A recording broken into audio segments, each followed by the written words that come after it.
What's going on, folks? Welcome back to another episode of Tackle Tuesday here on Joe Bob's Bass. Thank you all for tuning into the channel once again.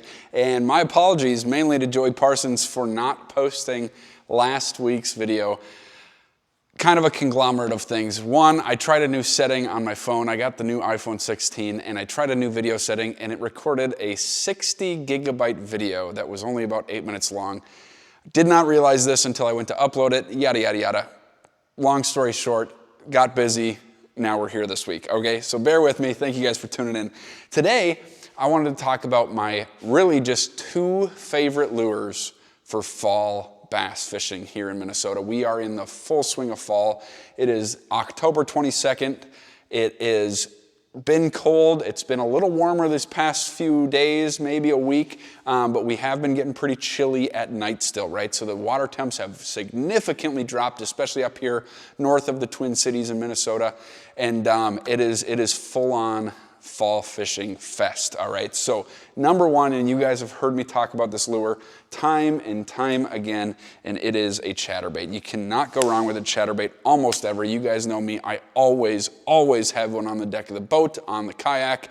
If I'm going to the bank, I'm bringing a chatterbait for sure. But these baits, you really can't go wrong. Whether you're spending a little more and you're getting the jackhammer, I believe, in my opinion, it is worth the extra money, but if you're spending the $5, $6, $7 for a normal chatterbait, you're still gonna get the job done. My favorite colors for chatterbaits are white or bluegill. I like blacks, I like a white and chartreuse, but just keeping it plain and simple, the white or the blue, I believe they call it bluegill. It's kind of a very natural color with a little bit of blue, a little bit of orange, a little bit of yellow mixed in there. Super, super great. You pair that up with your favorite spike tail trailer or paddle tail. I've almost always used the paddle tail. Just this year I got into kind of those pintail style. I think Rapala makes one that I enjoy a lot called the Freeform, if I'm correct. Another one is, what is it? Atomic Baits makes one that's really good. So yeah, I mean, you can't go wrong though, even if you're throwing a craw on the chatterbait and throwing it low and slow off the bottom, that vibration, especially if the water's not super crystal clear, really seems to trigger the bite. And all fall, you're gonna be getting big bites. So throw on a chatterbait, all right? Number two, personal favorite, it's always going to be the Metro Glide throwback baits. Okay, now this is a little bit less conventional, right? We're getting into the swim bait category. We're talking about a lot more money being spent than on a $5 chatterbait. You've got a $100+ lure, but guys, these things are absolutely insane, okay? They are by far the best small glide, and I wouldn't even call it small, it's 7 inches, but they are fan-freaking-tastic as far as catching fish, and especially this time of the year when those fish are starting to feed up, right? And they're getting ready, in Minnesota here at least, they're getting ready for the winter, right? They're getting ready to sit on the bottom of the lake and not do anything for the next 5-6 months, right? So they want some bigger meals. They are way more attuned to get that bigger bait, that moving bait when it's presented to them than they are in the middle of the summer, right? So it's terrific. It's so much fun. You're way more likely to hook up. Now, another kind of option that is a lot more affordable would be like the Spro Chad Shad.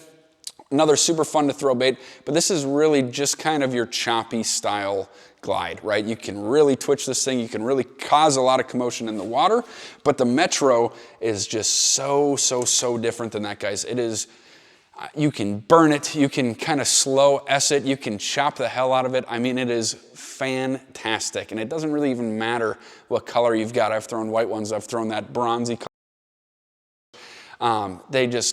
They really go after those baits, and they're so fun to throw. I throw mine on a 795 Dobbins swim bait rod, but they're not super heavy, right? If you have a, let's say 7.5 foot heavy rod, you're probably gonna be able to throw that lure just fine, right? If you're not super into swim bait fishing, if you don't have all the gear, a swim bait specific rod, you can still get by totally fine, all right? So really, guys, those are the two lures that if I'm just running to the bank for an hour, I'm bringing a Metro Glide and a chatterbait, right? Last little thing that I'll talk about, I know a lot of people have You know, jerkbait fishing as we get into the later fall is great. The Megabass Vision 110 is by far my favorite jerkbait that I've ever thrown.